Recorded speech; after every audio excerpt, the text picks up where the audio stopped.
Welcome back to MMA-AI.net's machine learning analysis for UFC Fight Night Santiago.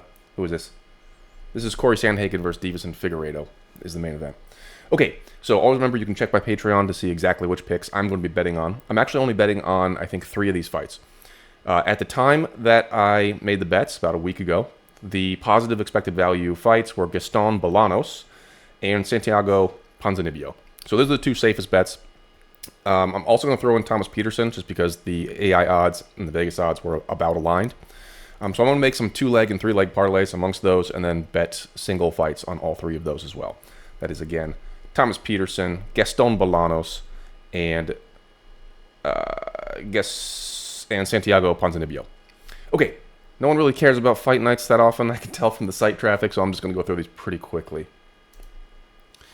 Reinier de Ridder versus Bo Nickal. Almost always Bo Nickal is overvalued whenever he fights. I don't think he's shown anything that really shows that he should be as valued as he is.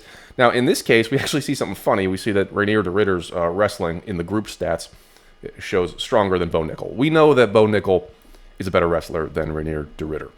But let's look at the individual stats and you'll see why. Reinier's striking is apparently stronger than Bo Nickal's. And historically, we do see between 2 grapplers. These are 2 elite grapplers. We historically will often see shitty kickboxing matches in between 2 very strong grapplers. Reinier may have an advantage here. Honestly, if I were to bet on this fight, I would probably put it on Ridder, just because I think Bo Nickal's just constantly overvalued. Let's look at the individual stats here. Now, the striking is coming down to the head defense of Reinier is extremely high. His head defense is much, much higher than Bo Nickal's. That's why his striking stat is showing up as very high. His distance defense is much higher, which, makes sense. His distance accuracy compared to people who have high distance accuracy is higher. This distance defense decayed adjusted performance, decayed average diff, means that against people who have high accuracy to the head, or in the distance, Reinier will often perform very well against them with high defense. So relative to other fighters, his distance defense is extremely high. Now, what is this giant spike here for Bo Nickal? That's going to be reversals round 1 ratio opponent decayed average. So basically, Bo Nickal's opponents do not reverse him in round 1 at all. Compared to Reinier. Reinier has been reversed, I guess, at least a little bit. So those are the 2 that are sticking out. Bo Nickal is younger. He's got the significant age advantage, which, according to the model, is one of the top 1 or 2 most predictive stats. So, I mean, from the model's perspective, we've got Bo Nickal with the aged advantage, the average head defense advantage. That's probably because he's always on top. He's got a reach ratio advantage. Like, these are strong indicators. Age, reach, head defense, takedown accuracy is better. So he's younger. He's got a little bit better takedown accuracy. And his head defense is generally better, but that's probably just because that's counting strikes on the ground as well. And so people, when they try and hit his head on the ground, are not going to have that much success because Bo Nickal is going to be always on top. For de Ridder, we have days since last fight, so he fights very actively. His significant strike-land ratio, decayed adjusted performance, means that he outstrikes his opponents, even when his opponents usually outstrike their opponents. That's a pretty solid predictive stat. So if this turns into a shitty kickboxing match, it favors Reinier. I think Reinier can win the kickboxing match. But if Bo just lay and prays and avoids the submissions, which I'm sure he can, he's probably going to win this. So, honestly, I think Bo is probably going to win this. But I think these AI probability odds for Reinier at 48% win makes sense. I think it makes a lot more sense to bet on de Ridder in this case because I don't think Bo has as strong of an advantage as the odds imply. Ponzinibbio versus Daniel Rodriguez. You'll see that Ponzinibbio, it looks like he has less stats in everything. It looks like Daniel Rodriguez is just going to, steamroll him. So why is the model picking Ponzinibbio? It's mostly because a lot of these stats that Daniel Rodriguez has an advantage in are not the most predictive stats. So we take a look here. UFC experience goes to Daniel Rodriguez, meaning he's been in the UFC for less time. He's taken less damage. Daniel's ground defense is very high. Leg land per minute, pretty good. So he's very confident. He has a lot of tools at his disposal. And his distance defense adjusted performance. His distance defense is better than Santiago's. So why is it picking Santiago? We have KO decayed average diff. Meaning Santiago's gotten some more KOs over Daniel. His head defense, his head land ratio, decayed adjusted performance. He lands on people's heads more than they land on him, even when they usually land more headshots than their opponents. So that's going to be a pretty strong predictive stat. Again, these individual stats actually make it look like Daniel Rodriguez is going to win. Santiago has more reversals. Santiago has more control, round 1. So I'm a little curious about this as to why the model is favoring Santiago so much. It's favoring because of head-land ratio, so different strike-land ratio. Okay, so it's basically Santiago's striking. So Daniel Rodriguez has fatter stats in some of these other grouped overall striking and kickboxing stats, but they're not as important as the two biggest stat advantages for Santiago. That's head-land ratio and significant strike-land ratio. You have to understand that this group stats is just the raw stats grouped together. This isn't taking into consideration the importance of each feature in the model. And so we see that Santiago is probably going to win the striking. His takedown accuracy is very high, so he can probably take him down. He's got more KOs, so basically just better striking in general. Ground defense is solid, takedown defense is solid. So he's got takedown accuracy and takedown defense. That's why the model favors Santiago, is because it thinks that he's not going to get taken down. He can take down Rodriguez if he wants to, and he is almost certainly going to win the striking battle if it stays as a kickboxing match. So that's my pick. I'm actually putting money on Santiago. All right, let's look at Thomas Petersen versus Don'Tale Mayes. Looks fairly evenly matched up, but the model has Thomas as a major advantage. Why is that? That is going to be, let's see where the spikes are. Round 1 strikes, so he comes out swinging. He lands a lot of hits in round 1. His head strikes landed is very high. Now that's the raw head strikes landed. And his body accuracy is very high. Body accuracy is a strange one because it always shows up as a fairly predictive stat, even though I'm not 100% sure why. It does include both striking and grappling body shots, so I'm wondering if that's because Thomas Petersen just hits to the body a lot when he takes people down, which is going to jack up your accuracy because it's hard to miss the body when you're laying in their guard.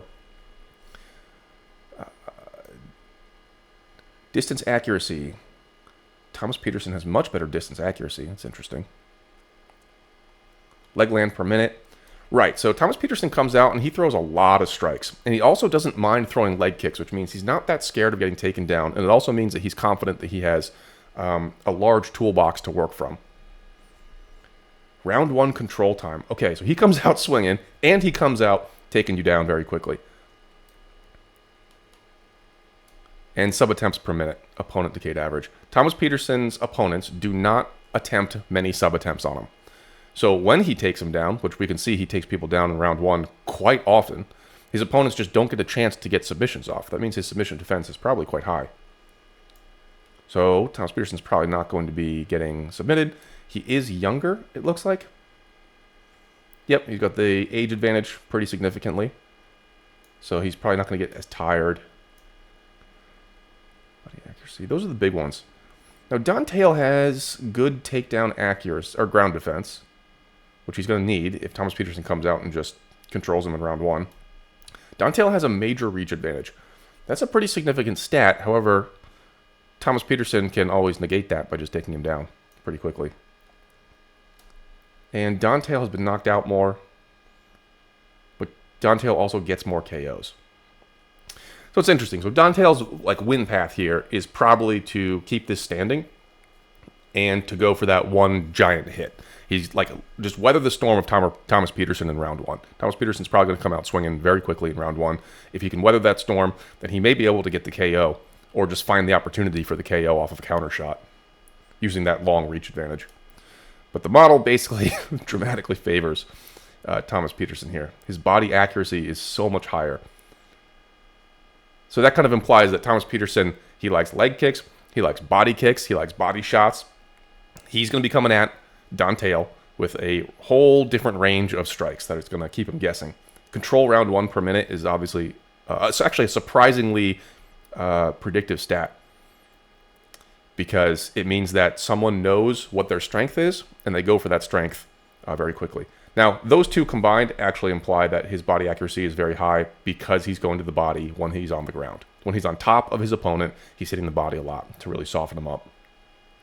Major age advantage, which again we know is extremely predictive. And since Thomas Petersen comes out swinging real quick, that age advantage is going to be quite useful, because it means he's probably not going to gas out, even if he comes out of round 1 explosive. Distance accuracy is very good. Like, everything here, from distance to ground, all favors Thomas Petersen. So I think Thomas Petersen's a pretty safe bet. He doesn't win you much money, but I think that he is a pretty safe bet for the win. Now we go to the main event. Corey Sandhagen versus Figueiredo. Corey Sandhagen, I love Corey Sandhagen's striking tutorials on YouTube. They're very, very good. They remind me of my old coach, Dwayne Ludwig, a lot. They have a very similar style. Overall striking, huge advantage. Kickboxing, big advantage. He's younger. Devison's taken a lot of damage in his fights. He's fought for a long, long time. He's getting up there in years, and I think he's slowing down. The individual stats show big spikes for significant strike ratio, round 1 strikes, headland ratio. So he is outlanding his opponents dramatically in all of his recent fights. Deveson is not. Deveson got, apparently in his recent fights, did not do as great in the striking. Distance striking ratio, Corey outstrikes in the distance. I don't see Figueiredo winning this unless he goes to submission. He's got to get the takedown. So let's look at the takedown stats. We have takedown accuracy is about the same. Takedown defense is about the same. Control round 1 is about the same. Reversals is about... Okay, so their grappling appears to be more or less equal. I think we can all agree that Deveson Figueiredo probably has better grappling. But in Deveson Figueiredo's recent fights, he hasn't shown it. Age, reach, all that goes to Sandhagen. Head strikes landed. Yeah, so Sandhagen can win this easily if he keeps his kickboxing. And it seems like he has the takedown defense to do that. And Deveson doesn't appear to have the takedown accuracy to get him down and keep him down. But let's see what sub-attempts per minute opponent. Deveson's opponents do not attempt many subs on him. I mean, I think we all know Deveson's jiu-jitsu is exceptional. But what about body defense, distance? Yeah, everything else looks about the same. Deveson does do way more sub-attempts. So yeah, I mean, Deveson's path to victory is to go for the submission. If Corey slips and Deveson jumps on him, Corey could be in trouble. Deveson might be able to get a takedown, and if he does, again, he might be able to submit him. But the chances of that happening are much, much lower than the chances of Corey Sandhagen just boxing Deveson's head off with his faster reaction times and just general athleticism that comes with being younger and not having taken as much damage in the cage as Deveson has. Maybe in Deveson's prime, he would have been favorite, but at this point, I think Corey takes this one. I'm actually not going to bet on this, though, because I think Corey's odds are not good enough. And I think we already know what this is going to show. From the model's perspective, we see that Corey is favored in age and striking. Yeah, it's all age and striking.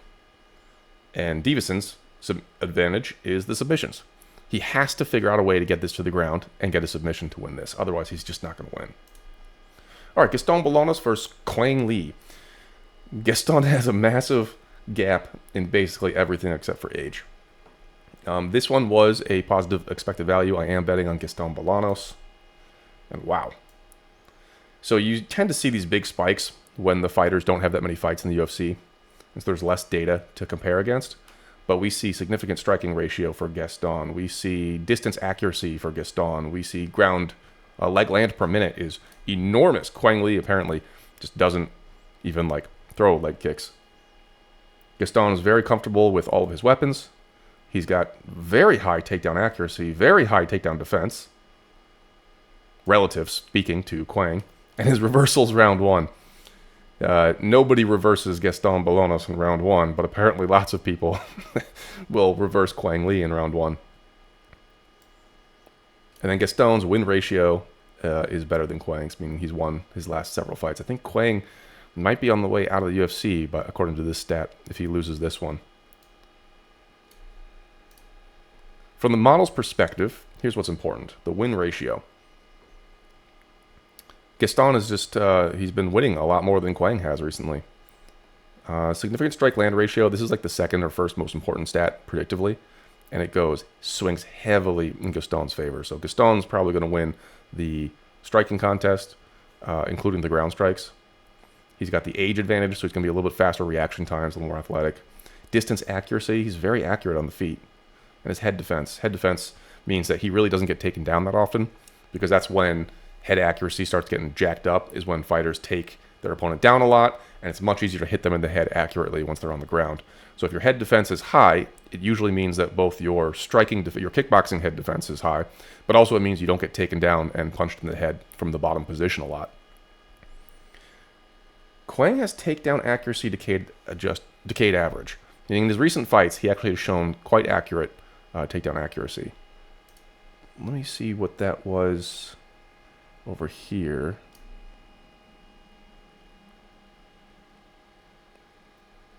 This one shows takedown accuracy for Gaston. That's interesting. So even though Gaston has much higher takedown accuracy, one of Quang Lee's only advantages is in takedown accuracy and control round one. Yeah, his control round one's pretty high. That is interesting. Leg land per minute favors Quang. I thought leg land per minute opponent. Where's their leg land per minute?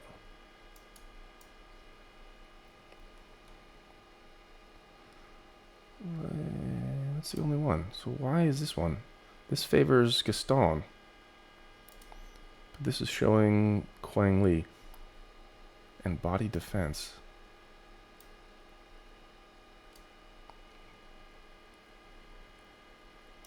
It's interesting. I haven't seen that before. Usually, when in the individual stats, if the fighter has an advantage here, like, let's call takedown accuracy.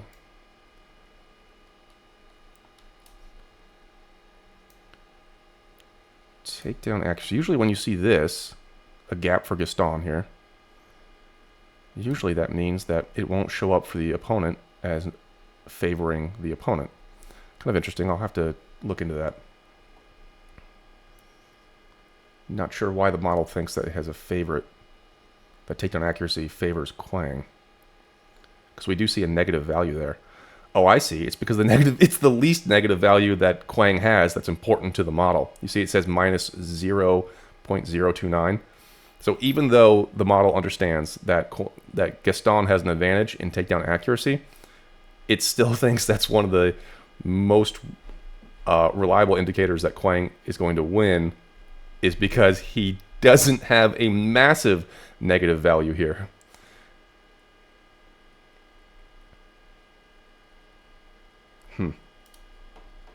Still going to look into that. It's a little curious. Jeremy Stevens versus Mason Jones. We've got some very spiky stats here. Grappling for sure, Jeremy. Kickboxing for Jeremy, but overall striking Mason. Mason's much younger with much better wrestling. That's usually pretty powerful stat combination. When you're much younger and you have very strong wrestling, it means you're explosive, you have fast reaction times, you can launch your shots from a long distance and still hit them. Wow, that's spiky. Submission attempts per minute for your opponent favors Mason. So no one is trying to submit Mason, apparently. But lots of people are trying to submit Jeremy. UFC experience, Mason has just a huge age advantage here. He hasn't been in the UFC for that long, so he hasn't taken that many shots from, professional UFC fighters. So he hasn't taken as much damage. Jeremy Stephens taken a lot of damage. He's very old. I mean, he's on the edge of retirement. This might, if he loses this one badly, it might be his retirement fight. I didn't bet on this because Jeremy Stephens still has a pretty solid chance of winning this. His ground defense is amazing. His takedown accuracy and defense is amazing. Which is interesting because the wrestling favors Mason Jones, but Jeremy has better accuracy and defense in the takedown realm. Why would that be? So where is Mason getting that stat from? Sub-attempts per minute opponents. Yeah, I think this is the reason why. No, that would be in grappling. Sub-attempts is grappling. We've got sub-attempts per minute opponents, so nobody's trying to submit Mason. But Mason has much better round one control time. So essentially what round one control time means is they come out, they know what they want to do, they want to take you down, they do it from the very beginning of the fight, and they know that's their game plan, and they're able to implement their game plan. Usually very predictive. So it's interesting that Jeremy has such an advantage in takedown defense and takedown accuracy. What other takedown stats are there? Sub-attempts, reversals is about equal. Slight advantage for Jeremy in the reversals.